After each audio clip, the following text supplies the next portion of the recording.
So first of all, I'd like to welcome all of you and thank you for joining us, starting our new session of this time. I wanted to be more of a discussion as opposed to a straight lecture.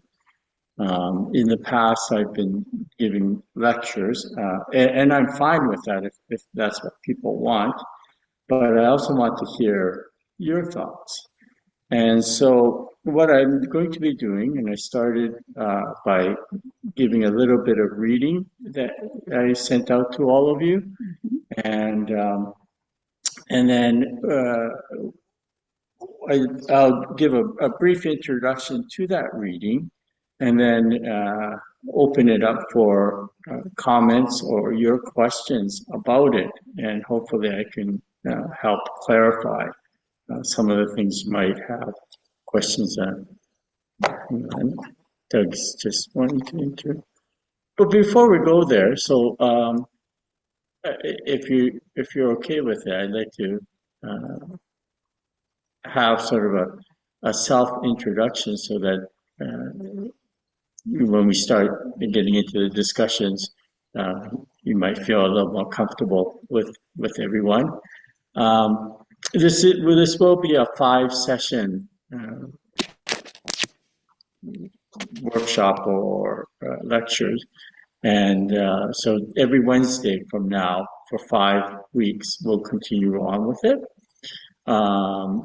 So let me begin just with my self-introduction. So I am Grant Gupta, and I am the resident minister here in Steveston. I've actually been here in Steveston now for 17 years, going on 18 years. And prior to that, I was in Toronto for 16 years as a minister at the Toronto Buddhist Church. And so I'm just going to go randomly according to what my screen says. And next to me, I see Karen Mizushima. So Karen, can you just briefly introduce yourself? Hi, everybody. I'm a member of the Vancouver Buddhist Temple, but I always listen to Sense's Dharma talks. So I'm happy to have the opportunity to participate in this course. Thank you. And then I have Laureen right beside Karen. Hi, yeah, I'm Laureen MacDonald from Vancouver Buddhist Temple as well. I've been a member there a long time. I don't know how many years, but quite a while. And I'm new to this group. Well, thanks, Laureen. And then down below, I see Leslie. So Leslie, unmute yourself. Hi, I'm Leslie Kellner, and I live in Creston. I used to go to the Calgary Buddhist Temple, and then when I came to Creston, there wasn't one, and so I decided a couple years ago to try Zoom Sangha, and it helps. It's not the same as being there in person, though. Oh, thanks, Leslie. And then I see beside Leslie, I have Karen Anzai. So Karen, if you could unmute yourself, please. Okay, hi everyone. I'm Karen Anzai. I guess you'd say a relatively new member of the Steveston Buddhist Temple. Personally, I have had quite a long-standing practice in Theravadan Buddhism tradition, and I'm really new to Jodo Shinshu, so I'm looking forward to these conversations. I enjoyed Reverend Grant's last series and learned a lot, so I'm happy to be a part of this next series. Thanks, Karen. Next, I've got Lori. Lori, yeah, could you just unmute yourself? Hi, I'm Lori. I'm a member of the Vancouver Buddhist Temple, and I'm new to these series. Okay, well, thank you and welcome, Lori. And I got Yvonne next. I'm Yvonne Perkins. I'm in Texas. I'm about 40 miles east of Dallas, Texas. And I'm been a member of the Steveston Buddhist Temple for about 3 years, but you never see me because I'm in Texas. Oh, no, we see you all the time on Zoom, so we're happy to have you with us, Yvonne. Thank you. Tomoko-san, I have you next. Hi, I'm Tomoko. I'm a member of the Stevenson Buddhist Temple, and I join Sensei's lecture every time, and I learn quite a lot of things, and I appreciate that. Thank you very much. Thank you, Tomoko-san. And then I have Nobuko-san beside Tomoko-san on my screen.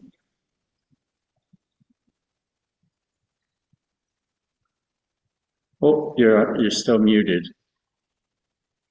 You have to unmute. Oh, sorry, Nobuko-san, we can't hear you. You're muted. Do you know where the microphone button is on your screen?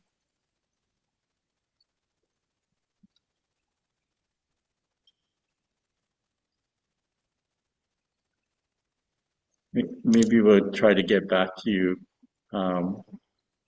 if you could try to figure out. Can you hear us okay though, Nobuko-san? I'm guessing you can hear us, right? Okay.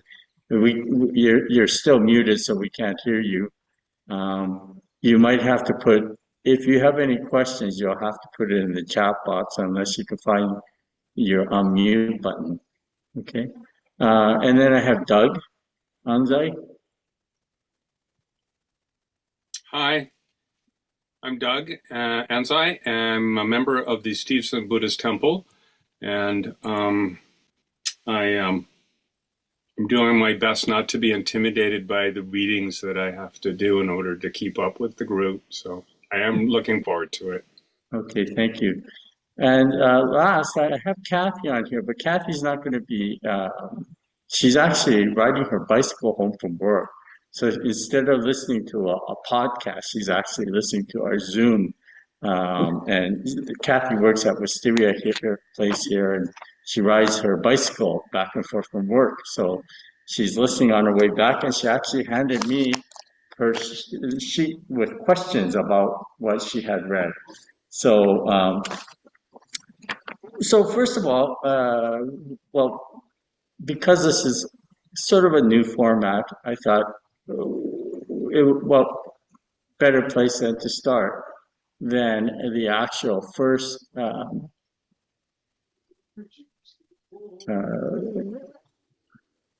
was that? I got a message that came up. Sorry. Okay, anyways, I thought what better place to start than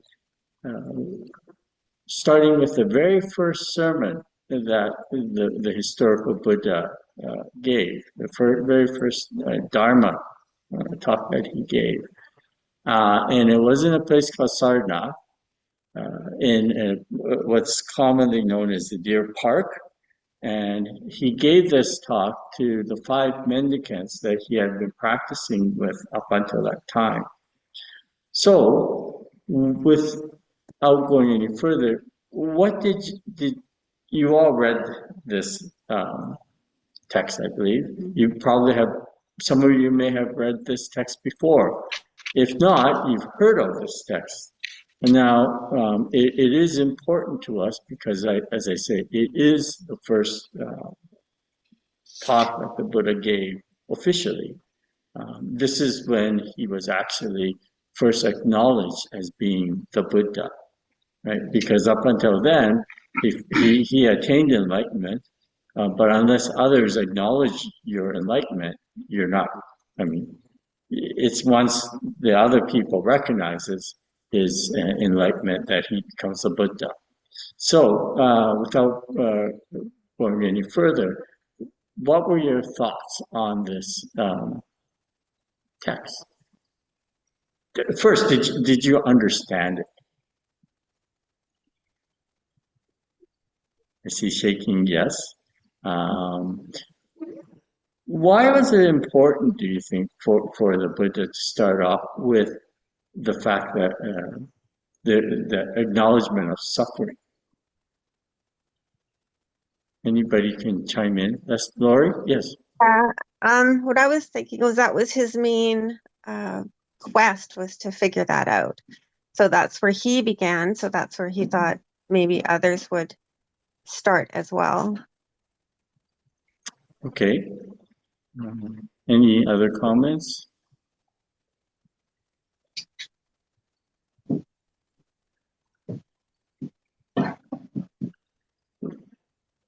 Karen, Lorraine.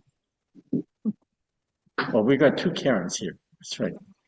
Sorry, I should clarify. Either Karen is fine. Well, I think, Sensei, that they, at the beginning of the Four Noble Truths, they say hard it is to be born into life. So I think that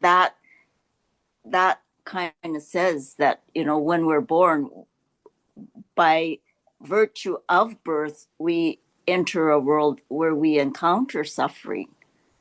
Mm-hmm. Both very valid points.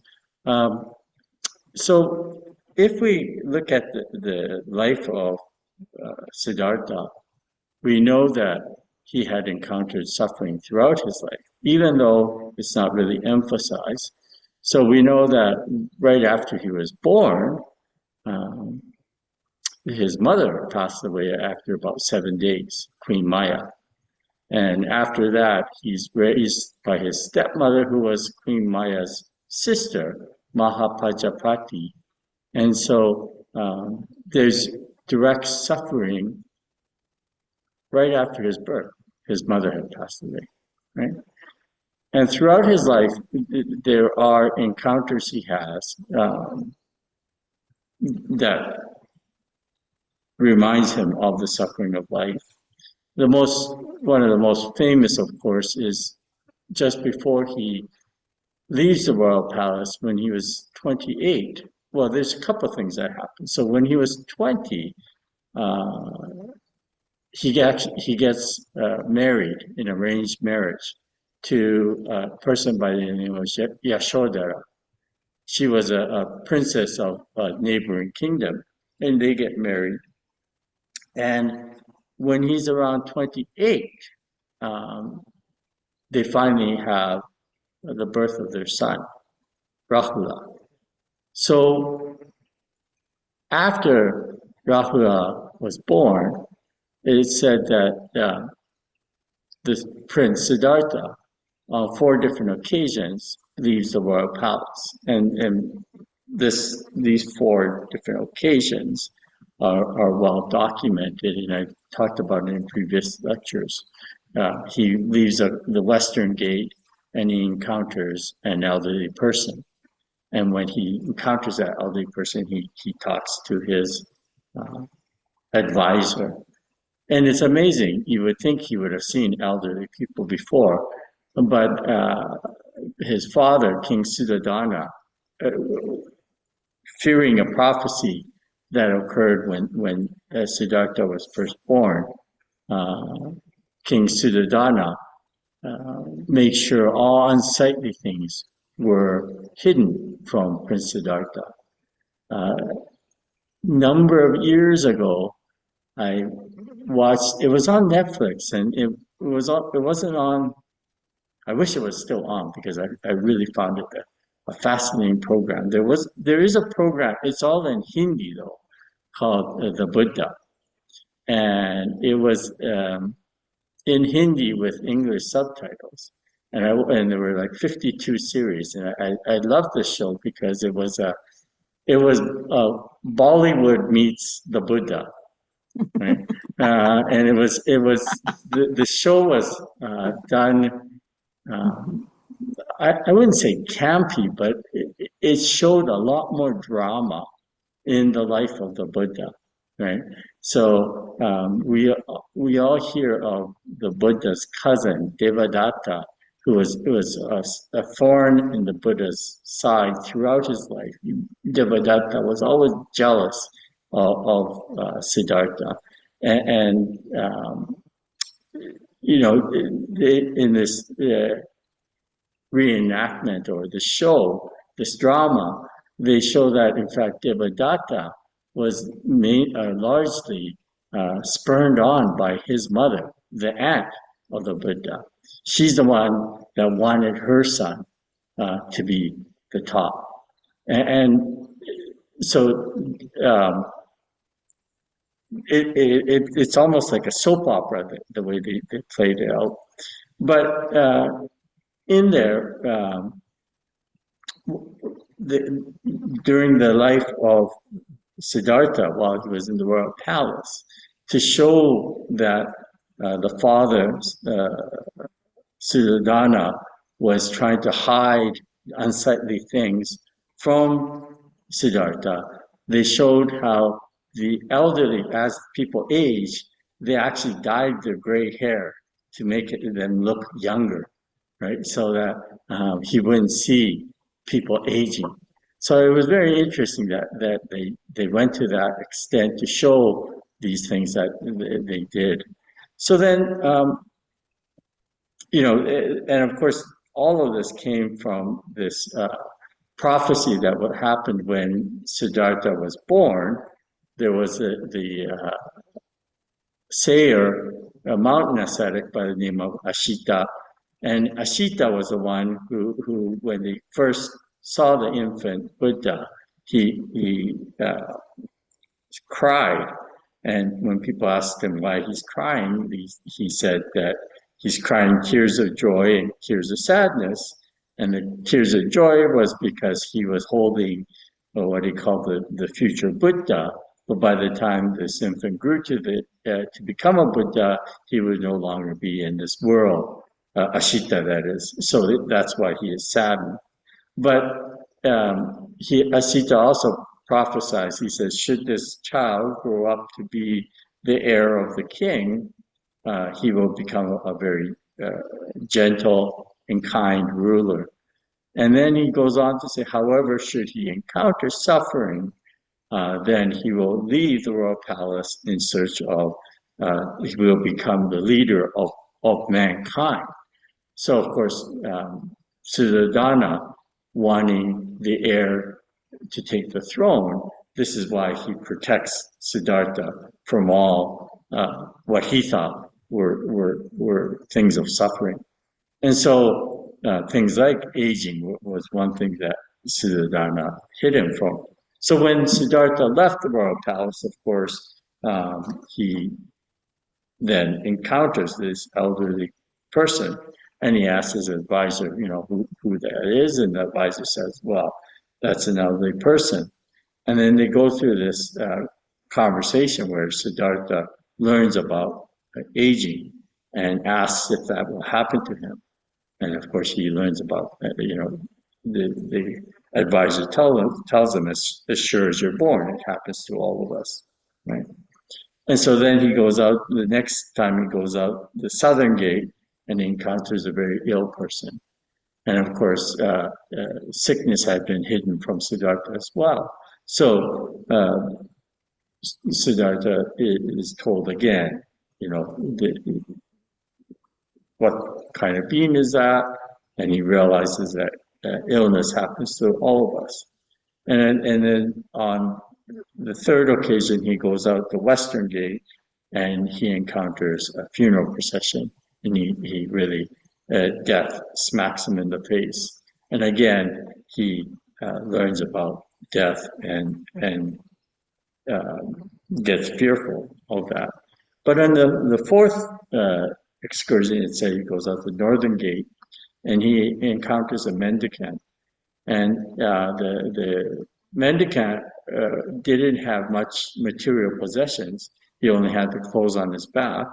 And yet there was an aura of peace around him. And so that sort of, according to the text, it says that's what spurred him on to search for a greater path.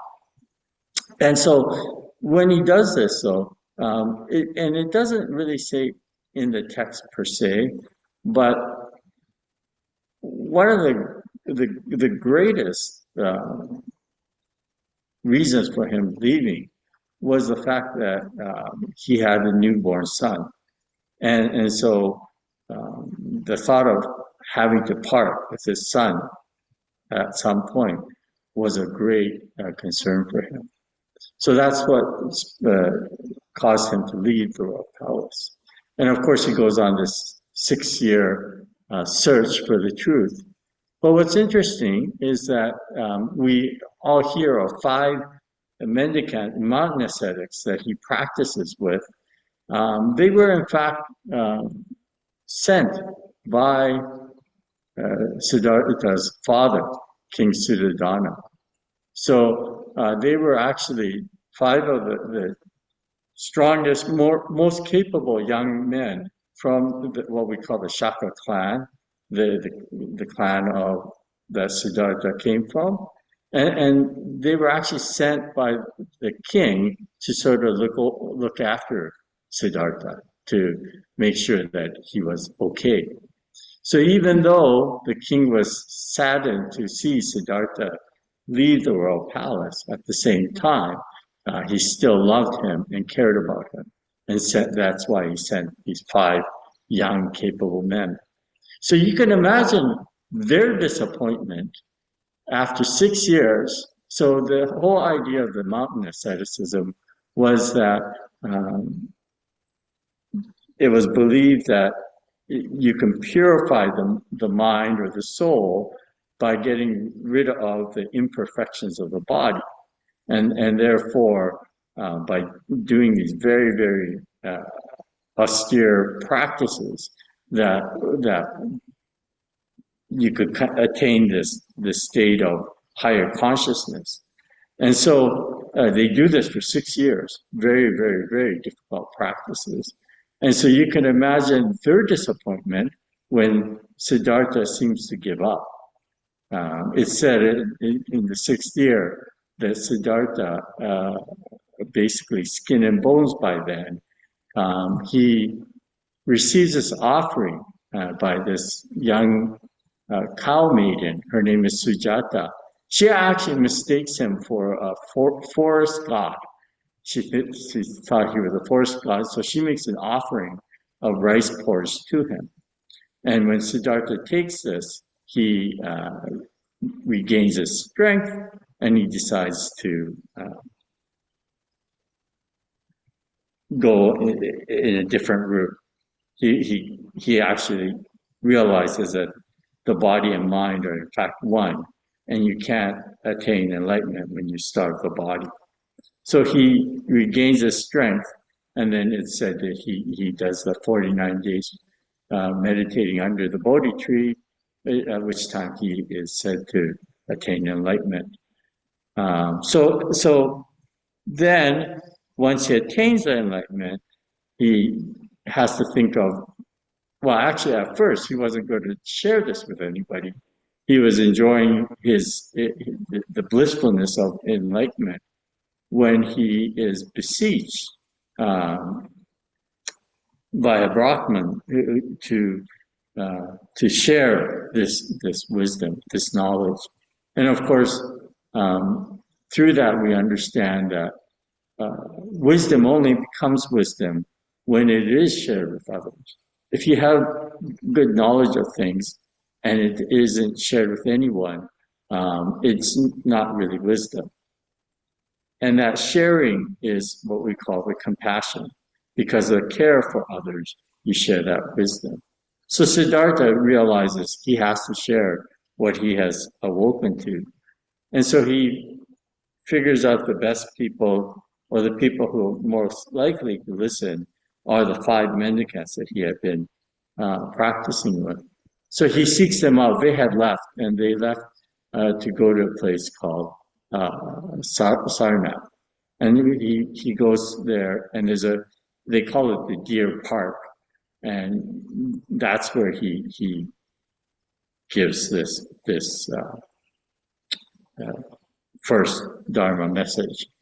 And of course, we also call this the turning of the wheel of the Dharma. So that's why the symbol of Buddhism is often the Dharma chakra, which is the wheel with the 8 spokes. And that's the shape of the wheel because of this first Dharma talk.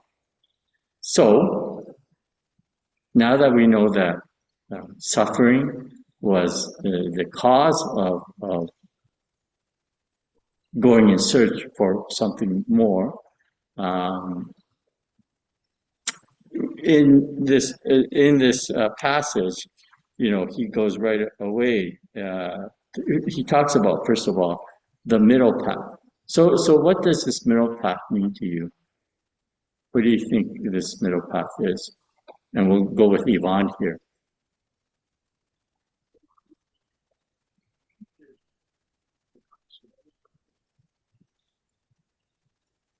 Oh, I can't hear you for some reason. You're unmuted, but I can't hear you. Can anybody hear Yvonne? No. Can you hear me? Yes, we can hear you now. Okay. I'm always intrigued by the middle path because it's obviously to not go to any extremes, such as he's already experienced, that going to the extreme of starving your body um, doesn't get you anywhere, and then going to the other extreme of being totally indulgent isn't going to get you anywhere either. And so it's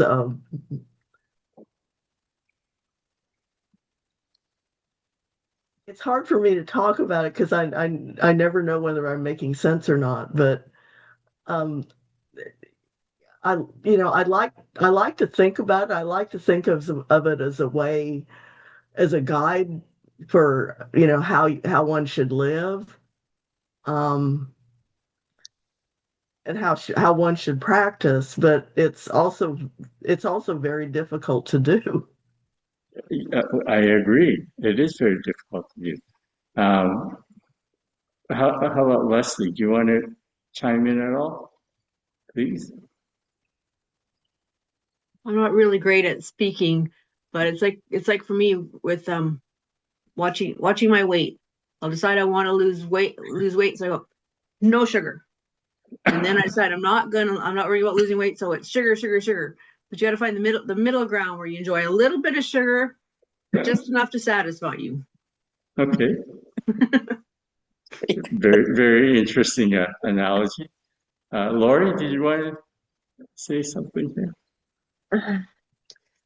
Yeah, it's just very difficult, especially when it comes to emotions, because you have the extremes. When you're sad, you're very, very sad. When you're happy, you're very, very happy. And it's hard on a daily basis just to stay within normal sort of boundaries, I guess you might call it. Okay. Yeah, and I agree with all of that. I'll say one word, and I'll know that how difficult the middle path is. For me, it's Trump. Mm. It brings up a lot of different emotions when I say that one word. Um, how about Karen? Karen Anzai. Yeah, I'm finding this a really interesting reflection because I always thought the middle path, right? Like Yvonne was saying, you don't want to overindulge, but you also don't want these extreme practices. But now I'm thinking, like, what is the middle path? Like for me personally, with my own practice, how do you know what is the middle and when you're not leaning one way or the other?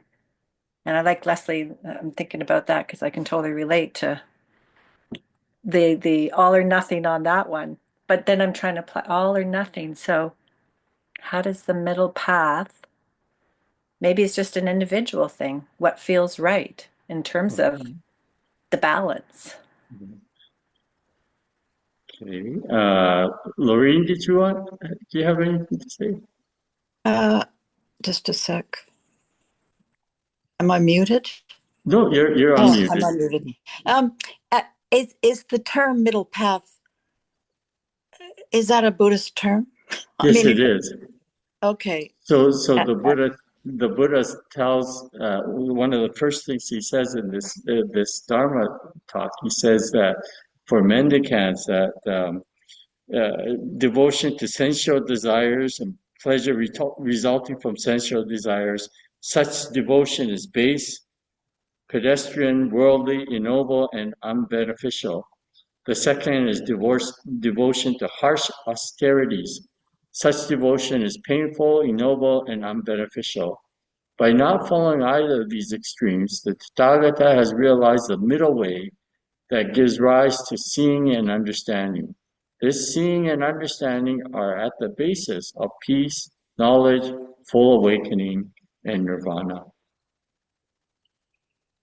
So that's where this middle path or That's where middle it came way from. comes Okay. in. So it makes sense. And I think for me, it means basically being centered in yourself. Okay, And being centered. there's a kind of calmness there. Okay, good. And Tomoko-san?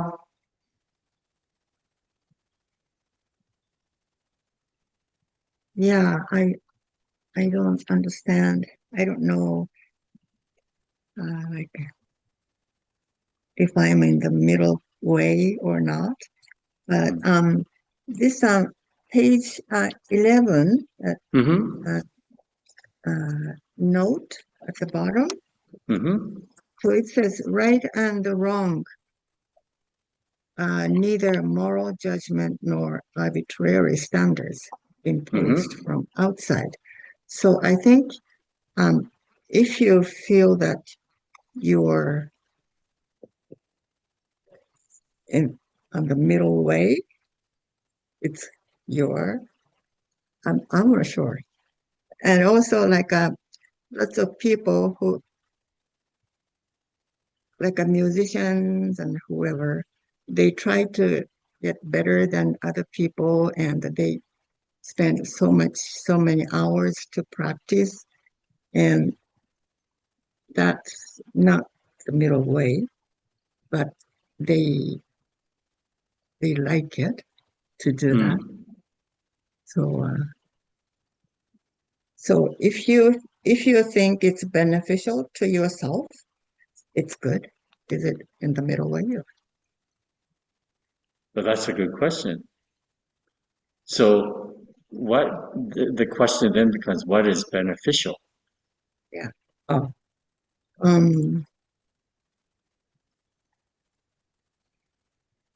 If it's good, right for you, good for you. Well, going back to Leslie, if you have a lot of chocolate, you might feel good. So it can be beneficial in a certain sense, but it can also be very detrimental in another sense. So it becomes a little tricky when we start thinking about beneficial. That's right. How about Doug?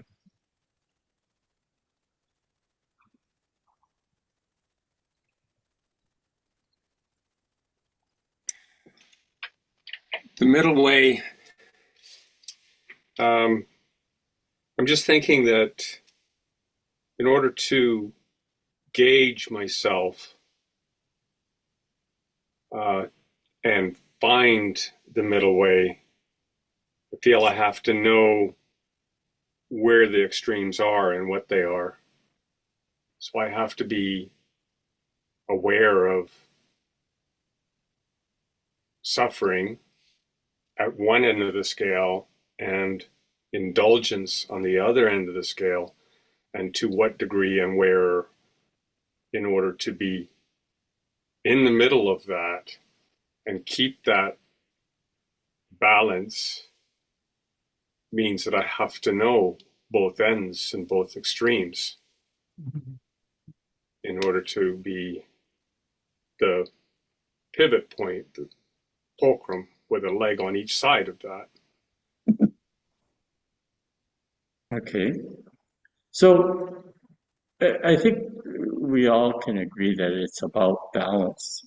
As Doug has mentioned, and you have all sort of alluded to. But I think one thing we need to keep in mind is that when we talk about this balance, or when the Buddha talked about this balance, it was with the mindset of to attain enlightenment. So it's not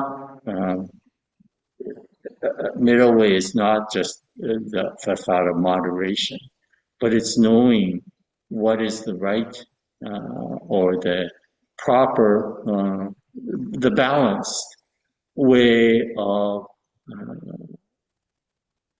searching for enlightenment.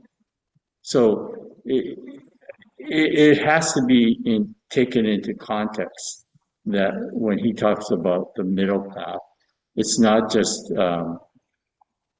this idea of moderation, but it's actually finding the balance that can lead one to enlightenment.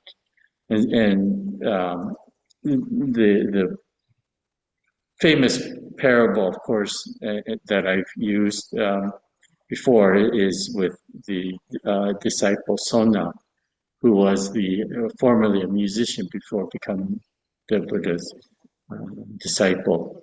And Sona asked the Buddha, what is the appropriate amount of diligence or practice? And that's when the Buddha asked Sona about musical instrument, stringed instrument. And the Buddha asks, if it's not, if the strings are not properly tightened, if they're too loose, what happens? And Sona, of course, replies that you get a very dull sound from it. And then the Buddha asks, what happens if it's tightened too tight? And Sona says, well, the strings will break. And so the Buddha says that you need to know what is the balance to make that beautiful music. And so when we talk about the middle path, it is in context with the goal of attaining enlightenment. So finding what's the appropriate balance for the path of enlightenment. Now, having said all that, sometimes that balance is when we realize our ineptitude, when we realize our failings, then you realize something as well. And that's predominantly, I think, the perspective that Jodo Shinshu comes from, is that balance can come when we least expect it, when we're at our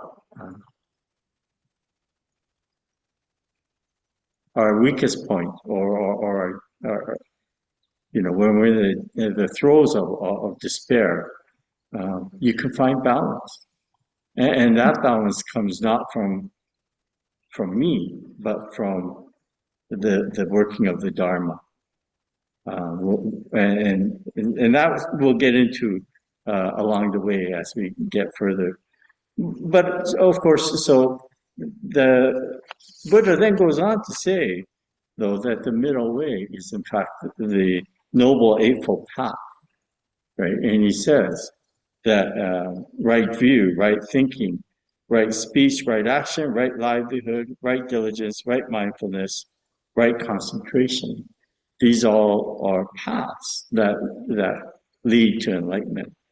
Now, in this case, right should not be misunderstood as in right versus wrong. Right here is the awakened or enlightened path. So it's not necessarily right versus wrong. It is, well, I guess it could be right versus wrong in a sense. It's just that one knows better. One knows this is the path. Again, the analogy I often use is our society, how our society in general, our consciousness develops. And we see that in how we view things in life today versus, say, 40 years ago.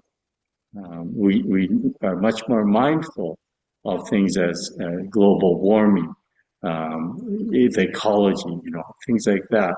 I don't think we were as conscious of those things 50 years ago. So we are developing in certain aspects, and we know what is, we know about global warming. We know about the consequences of global warming, although there are those that still refuse to acknowledge it. But the reality, so that's it, when I say right view, we know that now versus being in ignorance before. So it's not right or wrong in that sense. It's more an absolute right or wrong in that sense. Does that make sense to you? Mhm. Yeah. Okay. So these Eightfold Noble Path. So what are your thoughts on these the Eightfold Path?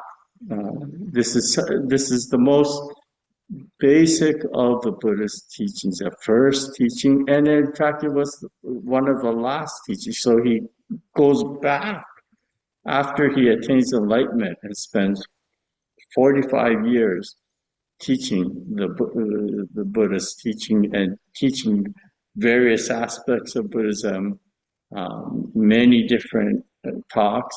He goes back at the very end and he talks about the Eightfold Path again. So it is very, very important to the Buddha. But what is your understanding of this Eightfold Path? And Nobuko-san, do you want to try you have to find your microphone. Can you see on your screen a little microphone somewhere on Bottom the left. bottom corner? Yeah. No, you can't. There. Can you try? Yeah. Now Yeah. we can hear you. Oh, okay. Yeah. Yeah. Well, the Eighth Noble, okay, sorry, the Noble Eightfold Path. Yes. I think the right view would be the most important. Okay. So if I cannot see, if I cannot have right view, then it might be more difficult to attain the other seven practice, like to have right thinking, right speech, right action, and so forth. Mm-hmm. So it to me it's related to the middle path. Okay. Because if I don't have a right view, then I try to be well balanced, but I cannot be well balanced. Or if I don't have right view, then my path would be biased. Mm. I think the right view is the most important, but it's hard to have it. Mm. So yeah, so Okay. Thank you. The very good points. And So I have a question. yes. So this Eightfold Path, that all these 8 things happen from 1 to 8 in that order, or No, so this is why we Mhm. call it the Dhamma Chakra, the wheel. If you have a wheel, you have 8 spokes coming out of it, and if you say which is the first spoke, well, it all depends on where you are. So your actions can actually also lead to right views. So Yeah. it sort of goes hand in hand. One goes with another, and they almost simultaneously, if you will. I agree that right view is often seen as the first one, but it's hard to say. When you do have the right view, the right thought is already there, or it comes out naturally. So they sort of work together, and that's why in the Dharma wheel, it's not it's anything linear, but it actually develops. Each one of them develops the other. So when you are having the right actions, it can actually create to furthering the right view. And so in that sense, one can lead. It doesn't have to always be, say, right view is the beginning. And in fact, that's why. So the good example of this is I can't. I'm forgetting his name. So one of the 10 great disciples of the Buddha. What's his name? Anyways, he was not that bright. It sounds like me right now. He wasn't that bright. And he and his brother wanted to become the disciple of the Buddha. And you all have heard this story. And his brother was the one that was much more capable of doing things. But when they both went to become the disciple of the Buddha, the the people of the village all thought, oh, the brother will make a wonderful disciple of the Buddha, but the younger brother, because of his not being the brightest person, they all questioned whether he would, become a good disciple. So the Buddha then, when he accepted him, he gave him a task. He said, your practice is to clean every day the courtyard. So without questioning, he does that. And he does that day in, day out, every day. And after several years, it suddenly dawns on him what the Buddha has been teaching him. And he goes to the Buddha and he says, I realize now what you have taught me. And he said that my courtyard is like my mind. Every day, I try to clean it. Every day, I try to get rid of all of the negative things. And next morning, it is filled again with leaves or whatever. The courtyard becomes dirty again. And so he realized that was in fact the expression of the mind. So in this case, the repeated action, brought him to have the right view. So you can't just say that, the right view leads to the other ones. Okay?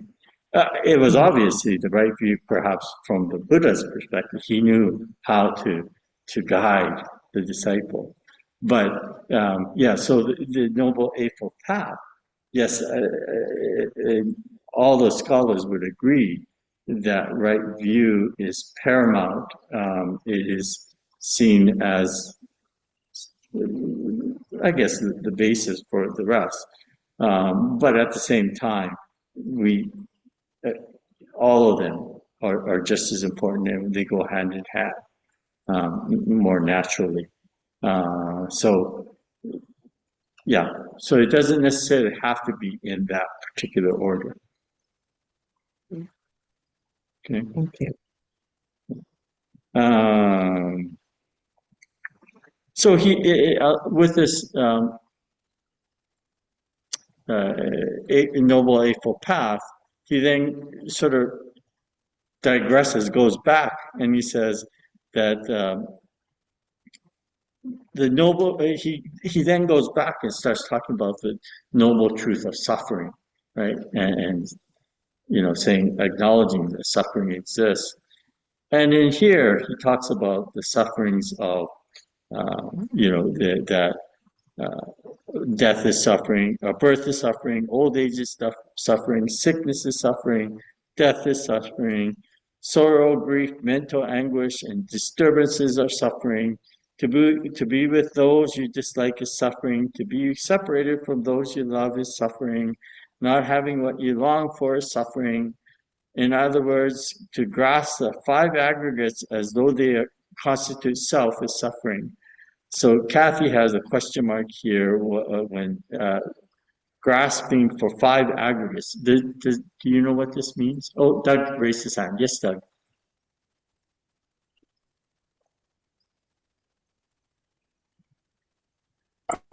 Sorry, I had a question and I'm breaking the momentum here. No, that's fine. To ask, what's the difference between mindfulness and concentration? Oh, okay. It's, it's very slight. So concentration is just diligence, being diligent on what you're doing, right? Whereas mindfulness is a step further, it's a step deeper, if you will. So there's one thing to concentrate on doing the dishes. Oh, there was a movie called Caddyshack. I know that I'm getting way off base here. It's a comedy movie about golf, of all things. And there's one scene where Chevy Chase is teaching this young, he's actually a golf caddy, and he says, "Be the ball, be the ball." Right. So concentration is when you concentrate on hitting the ball. Mindfulness is when you can be the ball. In other words, you can empathize. You can become. You're more. It's one step deeper, if you will. Does that make sense to you? Yeah, but you use the words diligent, and there's right effort. Diligence.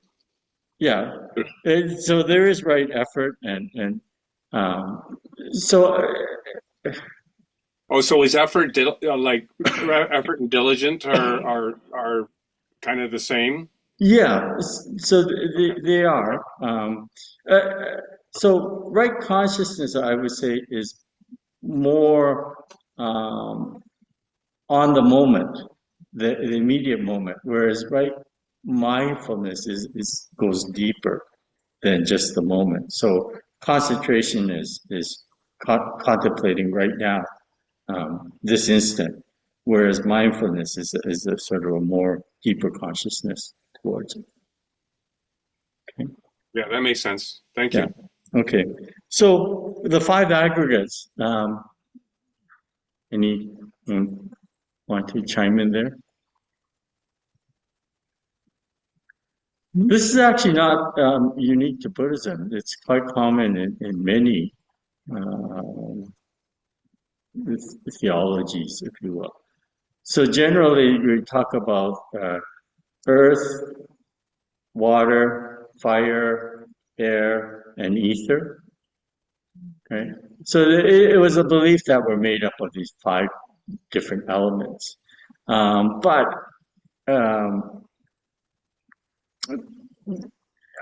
I again, I interpret things, and actually, it's okay to interpret things. I think if we understand, the Buddha talks about everything is impermanent and changing. That also applies to the teachings. You have to be able to interpret the teachings or understand the teachings so that it makes sense to you. Otherwise, I think it becomes meaningless. So when I think about the five aggregates, I think a better way for me to understand it is attachment to our being and our environment around us. And of course, when I talk to high school students to explain this one, I will often use the analogy of people as they age, and letting them know the number one cosmetic seller in the world is hair dye, right? And it's because of our attachment to our looks, right? We don't want to look old. So we spend a lot of money trying to look young, right? I also tell them that, not here in Steveston, but when I was in Toronto, we do have here in Steveston too, we have our senior appreciation lunch once a year. And in Toronto, they had actually acknowledged, so in the Japanese culture, 77, 88, and 99 are all seen as very important years to celebrate.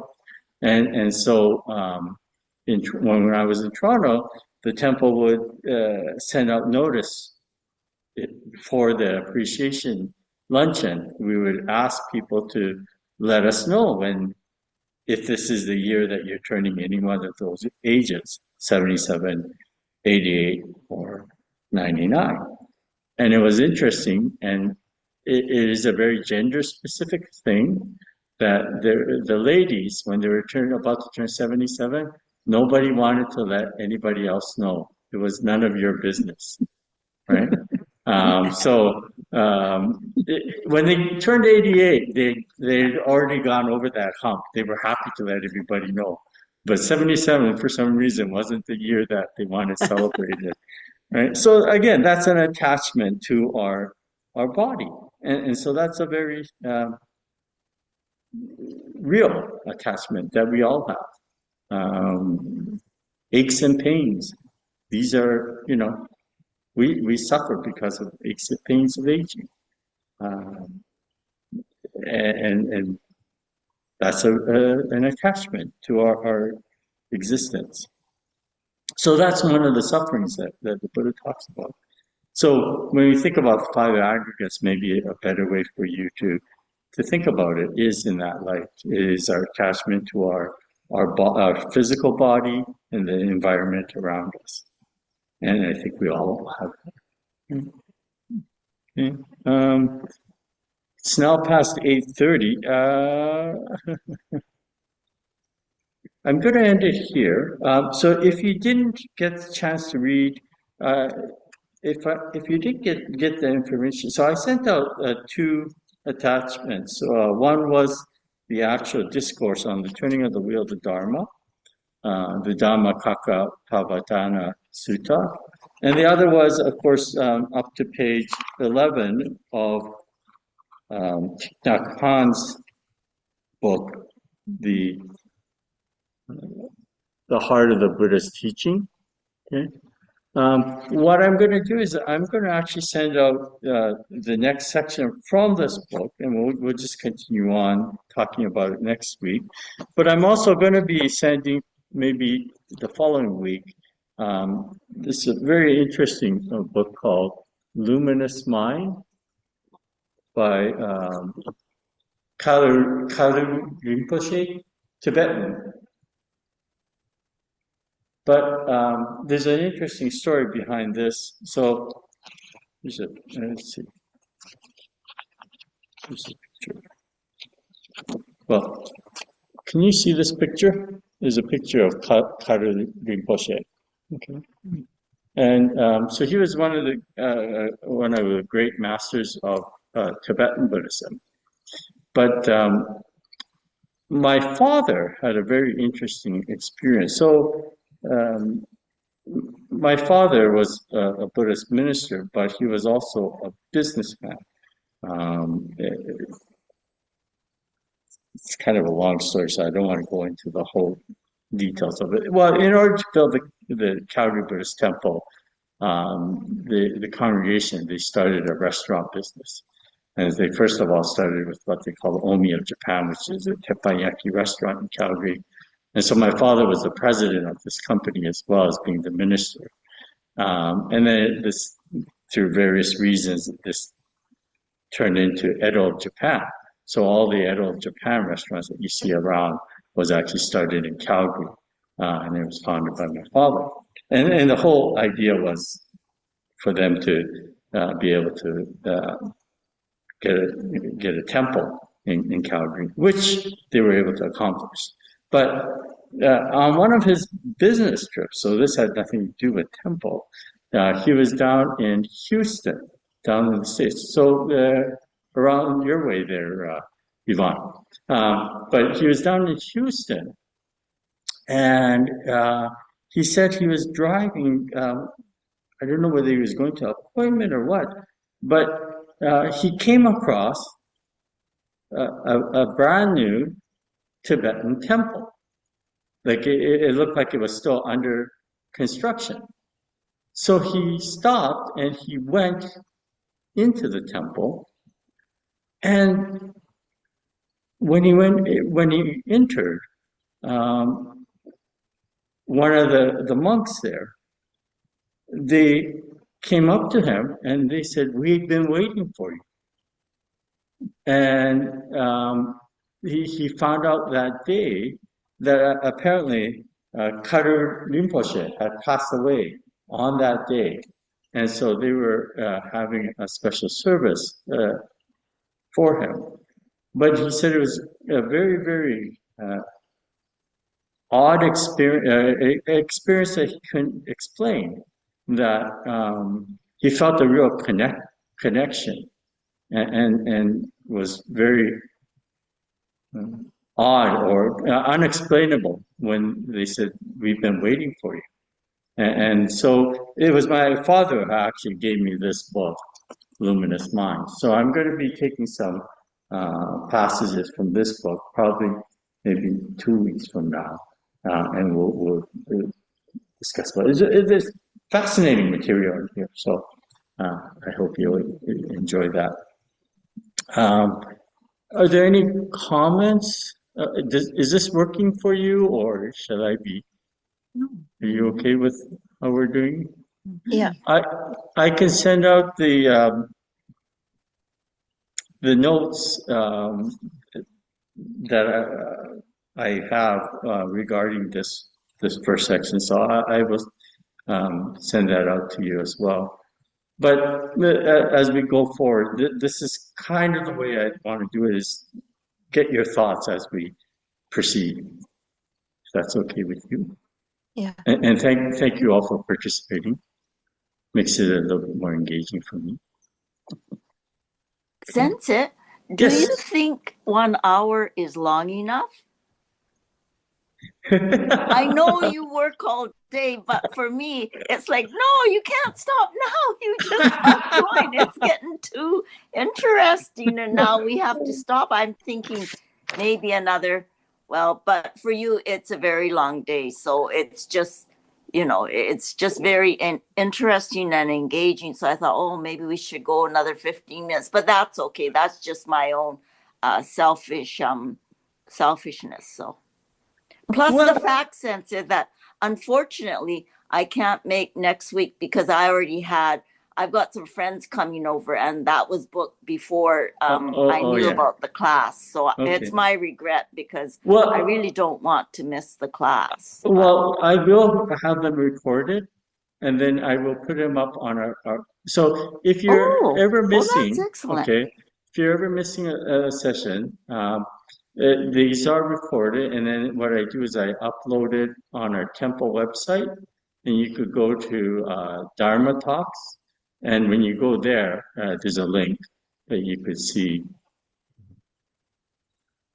All the Sunday services are up there as well. Oh, thank you very much, Sensei. I'll look forward to seeing that because I really don't want to miss the class. But yeah. Thank you very much. So thank you everybody for joining us tonight, and I'll see you next Wednesday. Thank you, Sensei. Yeah, thank you very much, Sensei. Thank you. Thank you. Oh, Kathy, you made it home. I did. Thank you. Did you hear me answer the 5 aggregates? I kind of missed it. What did you say? So the 5 aggregates, it's not unique to Buddhism. It basically means the 5 elements that we're made of. So it was thought, earth, fire, wind, air, and ether. But no, earth, fire, air, water, and ether. So yeah. Okay. Yeah, I did hear that part. But what I said was that I interpret it in a little slightly different way to make it easier to understand. It's basically our attachment to our physical bodies and our environment around us. Okay, So that you makes, you don't have to literally think of them as 5 elements, but if you think of it as our attachment to our physical body and our environment, that makes it a little easier, I think, to understand. yes. And I did say that it's important when we listen to the teachings of Buddha, we are going to make interpretations because for any teaching, you have to make it understandable to yourself to be meaningful. And if we understand the whole process of what the Buddha was trying to do was to relieve us from our ignorance, then as we interpret or not interpret, but ingest it for ourselves, we have to make sure that we understand that. And so that's where the interpretation or the understandings come in. Okay. So, and the Buddha would have no problems with that because the Buddha, he talks about that everything is constantly changing, which includes the teachings as well. So if the teachings remain static, it doesn't grow or develop, then it probably isn't a true teaching. The true teaching is something that is constantly evolving as well as things change. Right? I don't know. Maybe I went off. Okay. So thank you, everyone, and we'll see you next week. Thank you very much, Sensei. Thank It was you. Thank you very excellent. much, Thank you. Sensei. Thank you, Thank you. Reverend Grant. Thank you. Okay.